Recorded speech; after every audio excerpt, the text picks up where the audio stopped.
अमरीकी सदर Donald Trump ने सीज फायर मुआहदे के बाद भी हमलों पर इसराइल से सख्त नाराजगी का इजहार किया है। हमले फौरी बंद करने का हुक्म दे दिया है। नेतन्याहू को बजाते खुद टेलीफोन करके हमले बंद करने का भी कहा। मीडिया से बातचीत में उन्होंने बताया कि 12 घंटे देने का मतलब ये नहीं कि पहले ही घंटे सारे बॉम्ब गिरा दिए जाएं। वाज़ेह कर दिया कि अमरीकी हमले के बाद ईरान जौहरी प्रोग्राम दोबारा शुरू नहीं कर सकता। ईरानी तंसीबात से मुतालिक रिपोर्टिंग पर अमरीकी मीडिया को भी निशाने पर ले लिया।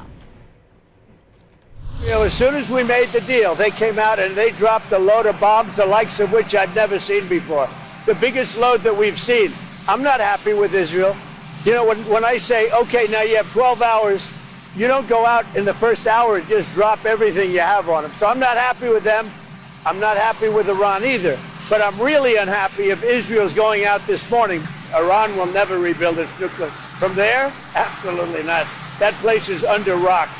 That place is demolished. But when I see CNN all night long, they're trying to say, well, maybe it wasn't really as demolished as we thought.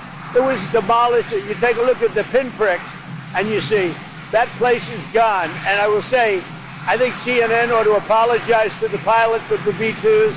I think that MSDNC ought to apologize. I think these guys really, these networks and these cable networks are real losers.